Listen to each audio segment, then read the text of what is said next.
Martell Holt recently shared something surprising about his relationship with Arionne Maurice, and it's got people talking. He openly admitted that Arionne knows how to get him to spend money, especially by doing certain things that catch his attention. In a clip Martell liked on social media, the woman in the video jokes about making herself look good, especially by getting her lashes done, and then giving a certain kind of attention to her man. After that, she says, the man just throws his credit card at her. The fact that Martell liked this video has a lot of people thinking he was hinting at how Arionne uses similar tactics to get him to spend money. This made folks remember Arionne's past statements, especially the time she brought up some heavy accusations against other cast members from LAMH, Huntsville. She wasn't just talking about Martell, she also dragged Maurice and Marceau Scott into the mess. Arionne claimed that during a guy's trip to Atlanta back in 2015, she witnessed Maurice cheating on his wife Kimmy. She didn't just make vague claims, she said she took a photo of the group that night at the club and even joined them for brunch the next morning at a place called Ray's on the River. According to Arionne, Maurice was messing around with a woman she described as looking like a linebacker. She was so surprised by the woman's looks that she says she immediately went upstairs and asked Martell what Kimmy looked like. Arionne also said that Marceau has been nice to her on TV, which is the only reason she didn't air out more about his alleged behavior. However, she did throw a little shade at Marceau's wife, Letitia, warning her to watch her mouth or she might say something to hurt her feelings. Maurice didn't stay quiet after these claims. He quickly went to Instagram and posted a message denying everything Arionne said. He told people not to mention his name unless they were ready to name actual names. He also made it clear that he didn't know Arionne and had no connection to her. But Arionne insisted that she was definitely present on that Atlanta trip and that Maurice was not being truthful.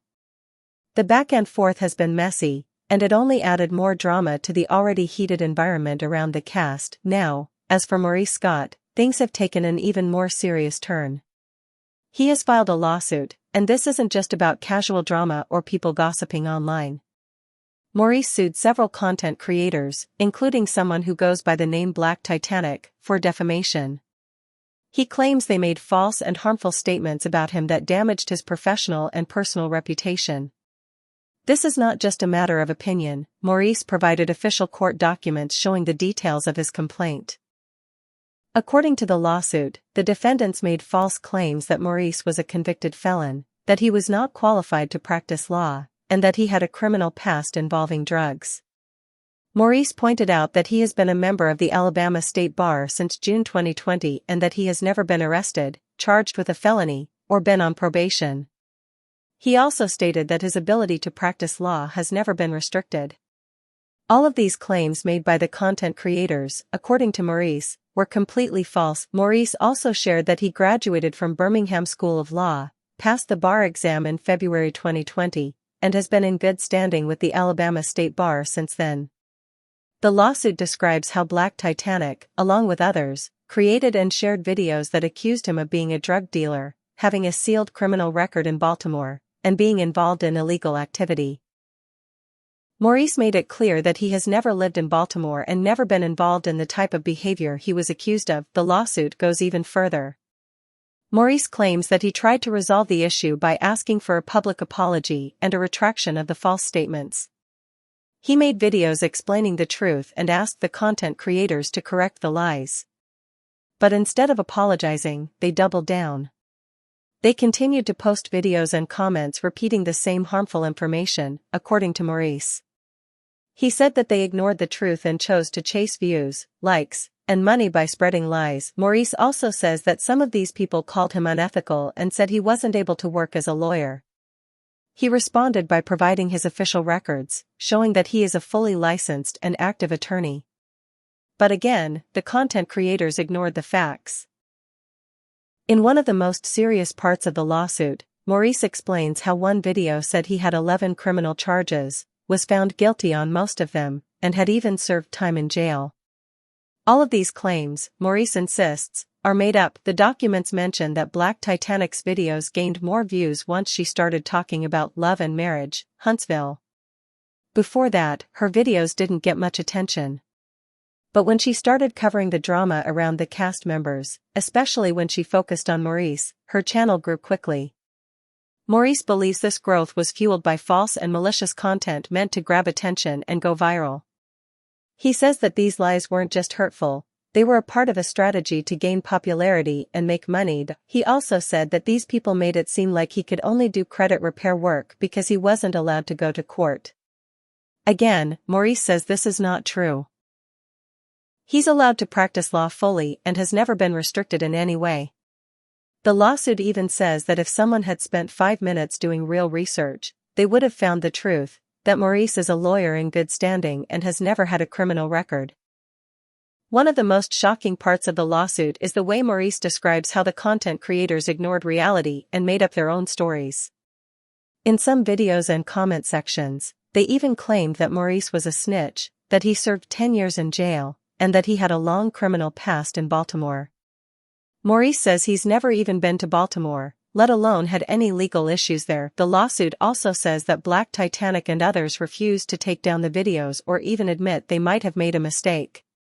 They continued to say that Maurice was hiding his criminal background and that he was not really allowed to practice law. This is why Maurice decided to take legal action, to protect his name, his job, and his peace of mind. Maurice also said that these lies have caused him emotional stress, embarrassment, and worry. He's had to spend a lot of time trying to correct the lies and fix the damage done to his reputation. He also claims he lost opportunities because of the false claims and has experienced harm to both his professional and personal life. As of now, the lawsuit has gone through several updates. Black Titanic filed a countersuit against Maurice, but the judge denied her request for a default judgment. Maurice asked that Black Titanic pay his court costs, but that request was denied too. Also, OWN, the network behind the show, was briefly mentioned in the case, but they were dismissed and are no longer involved. So far, neither side has fully won, and the case is still ongoing. Maurice made it clear that he believes Black Titanic is the main person responsible for spreading the false information. The others were either involved by sharing the videos, making comments, or encouraging the rumors. He believes this made them just as responsible for the damage caused. Throughout the court documents, Maurice talks about how important his reputation is, especially as a black man working in law and on television. He says that lies like these don't just hurt his image, they make people question his credibility, and that can affect every area of his life. From his law career to his role on reality TV, he says the damage from these lies is very real. He also points out that defamation is a serious issue, especially when it spreads quickly online. Once people hear something negative, they might believe it even if it's not true. That's why Maurice says it's important to stand up and fight back when someone lies about you on a public platform. He wants to set the record straight, not just for himself but as a message to others who may be facing similar situations. It's also important to note that Maurice's court documents were full of clear and specific facts, including his law school records, bar admission date, and professional history. He didn't just deny the rumors, he showed proof. And yet, according to him, the content creators ignored that proof because the lies got them more attention. What stands out most in this case is how fast things can spiral online. What started as gossip turned into legal action, with multiple people involved and real-world consequences on the line. It's a reminder that posting things without checking the facts can lead to serious problems. As for Arionne Curry, it's unclear whether her original claims about Maurice and Marceau played a direct role in the lawsuit. But her statements did spark a lot of the conversations and may have contributed to the rumors that spread across social media. Whether she gets legally involved in this or not remains to be seen. In the end, Maurice is standing firm in his fight to clear his name. He says he's not going to allow people to spread lies about him without consequences. The court will decide how this plays out, but the message is loud and clear: words have power, especially on the internet. If you're going to say something about someone's life, job, or reputation, you better have the facts to back it up. Let's see what happens as the case moves forward. Both sides are standing their ground, but only time will tell who the court agrees with. One thing is for sure, this situation has taken the drama from the screen to the courtroom, and it's not over yet.